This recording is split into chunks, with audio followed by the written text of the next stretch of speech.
ጋሽዬ ሩታ ምንም አይነት ጥፋት የለባታል። እንዲሁም የአብረሽም እህት ጥፋቱ ያንተ ነው እንጂ የእሱ አይደለም እያሉ ነው። ምክንያቱም ጥፋቱ የእሱ ብቻ ለመሆኑ ምንድን ነው ያኔ እንደዚህ ያስባላቸው ነገር ያጠፋውስ ምንድን ነው የሚለውን አብሬ የምነግራችሁ ይሆናል። ቪዲዮውን ላይክ እና ሼር ሰብስክራይብ ማድረግ እንዳትረሱ። እስከ መጨረሻው ድረስ ተከታተሉ። ሰላም ውድ ተመልካቾች እንደምን አላችሁ? ሁላችሁንም ሰላም ሰላም ብያለሁ። ሰላማችሁ ብዙ ትበልኝ። እንግዲህ ትናንትና ጋሽዬ ሩታ ጋር ሄዶ ነበረ ማለት ነው። ሩታ እንግዲህ ትጠየቅ እንደዚህ አይነት መልክ ነው ያሳየቻቸው።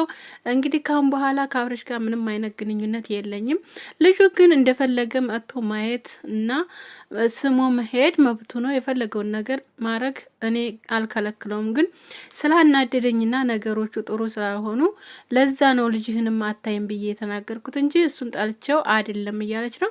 እንዲሁም ደግሞ እህቱም አብርሽን ሄዳ አፋጣው ነበረ። የተፋጠጡበት ምክንያት ደግሞ ምንድን ነው የሚለውን እነግራችኋለሁ። እስከ መጨረሻው ድረስ ተከታተሉ። ላይክ፣ ሼር፣ ሰብስክራይብ ማድረግ እንዳትረሱ። እንዲሁም የምታበረታቱ ደግሞ እጅግ አድርጌ አመሰግናለሁ። ውድ ቤተሰቦች ማለት ነው።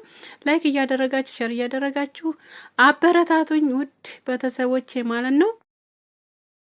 አብርሽ ጥፋትህ ያንተ ነው። ጥፋትህ ምንድን ነው? ጥፋትህ እያልክ ጥፋትህን አትደብድብ። ምክንያቱም ሴት ልጅ የምትፈልገው ባሏ የራሷ ብቻ እንዲሆን ነው እንጂ ከሌላ ሴት ጋር ወይም ከሌላ ሰው ጋር እንዲገናኝ አትፈልግም።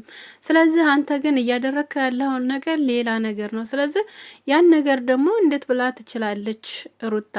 እንደዛ ማየት እኔም ብሆን ባሌ እንደዚህ አይነት ነገር ያደርግ ባይ ከሌላ ሴት ጋር እየተሳሳመ እየተለጣጠፈ ምናምን ባይ እምተወው ነገር ነው። ይሄ ነገር ማለት በጣም የሚያስጠላኝና የምደበርበት ነገር ነው እና እንዴት ነው የምታስበው ብለዋል ማለት ነው እህቱ። እንግዲህ እሱ ደግሞ ያመጣው ነገር ምንድነው? እዚህ ጋር እኔ አንድ ነገር የምነግራችሁ ነገር ሩታና አብርሽ ምንም አይነት መተማመን የሚባል ነገር ምንም የለም፣ ውስጣቸው ዜሮ ነው። እምነት እሱም ላይ የለም፣ እሷም ላይ እምነት የለም። የመጨረሻ ትነግራችሁ ማለት ነው። ከዛ ምንድን ነበር የመለሰላት? ሄርሜላን ታላገኝም በፊት ራሱ በብዙ ነገሮች ተጣልተናል፣ ብዙ ነገሮችን ሆነናል። ከዛ በፊት ነው ሄርሜላ የመጣችው አሁን ነው ብሏል። ከዛ ለጥቆ ደግሞ ሄርሜላንም ካጠገቢ ያሉትን ጓደኞች አብራ እሷ እኔን ባዶ ልታስቀር ነው እንጂ ወደ እኔ ልትመለስ አይደለም እያለ ነው። እንግዲህ ያለ ምንድን ነው እምነት ውስጣቸው ስለሌለ አለመተማመን ነው ማለት ነው።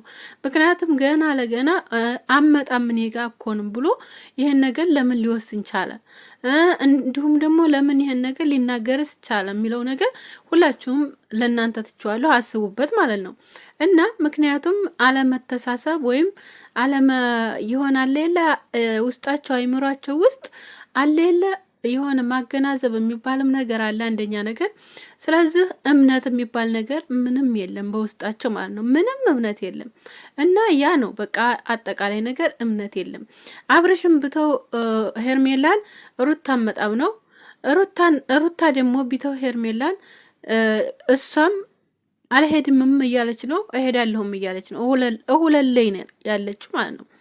እና ይሄ ነገር እኔ እንጃ ቅናትም ይመስለኛል። ብቻ ብዙ ነገር አስቡት፣ እኔ እንዳሰብኩት ከሆነ ማለት ነው።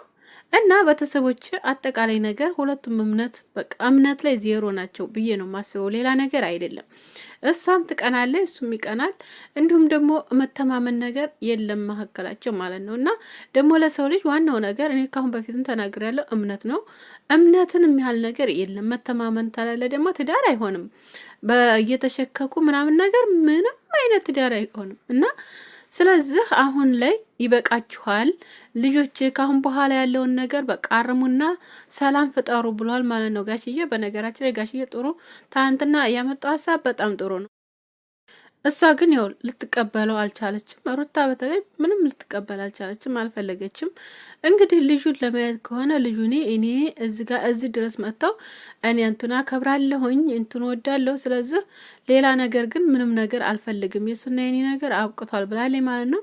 እሱም እንግዲህ እህቱ እንደያዘችውና እንደነገረችው ከሆነ ሰላም ማውራት ተፈለገ እኔ ታጠገቢ ያሉትን ነገሮች ሁላ ሸሻለሁ፣ ትምጣ ቤቷ። አሁንም ቢሆን ቤቷ ገብታ ነገሮችን ማስተካከል ትችላለች ሁሉንም ነገር እኔ ሰላም ነው ፈልገው ብሏል ማለት ነው።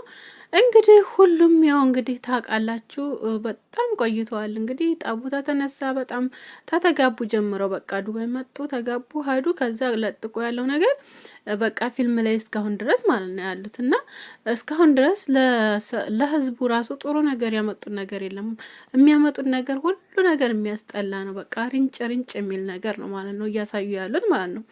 እና ምን አይነት እንጃ የሚያሳዩን ነገር ራሱ ለትምህርት እንጃ ለትምህርት ይሆናል ወይስ ለምን ይሆናል ብቻ አላቅም። የውስጣቸውን ያላቸውን ነገር እየተዘራዘሩ ምናምን ነገር በቃ አንተ እንዲህ አንቺ እንዲህ በቃ ክብር የሌለው ነገር ማለት ነው እየተነጋገሩ እስካሁን ድረስ አሉ ማለት ነው። ከዛም አልፈው ወለዱ እንግዲህ ልጁም መጣ። ካሁን በኋላም ልጁም እያደገ ነው የሚሄደው። ይህን ነገር ደግሞ ልጅ አሁን ላይ የአሁን ልጆች ደግሞ ጭንቅላታቸው ላይ ሁሉን ነገር ይይዛሉ ማለት ነው። እና ይህን ነገር ማሰብ አለባቸው። እስካሁን ያረጋችሁት ነገር አድርጋችኋል። በቃ መለያየትም ካለባችሁ 30 ጊዜ ቪዲዮ ላይ እየመጣችሁ እኝኝ ታትሉ። በቃ በሰላም መለያየት። ሰው እኮ ይለያያል አይደል? በሰላም ይለያያል። ከዛ በኋላ ልጁን በሚፈልግበት ሰዓት መጥቶ ማየት ይችላል። አንቺም በምፈልጊው ሰዓት መጥራት ትችላለሽ። የልጅሽ አባት ነው። እሱም ህይወቱን አንቺም ህይወትሽን መምራት እኮ ትችላላችሁ። እውነት ለመናገር ማለት ነው። ምክንያቱም እዚህ ጋር ቤተሰብን ፋሚሊያችሁን እንዲሁም በቃ የሌለ ነገር በቃ ሌላ ነገር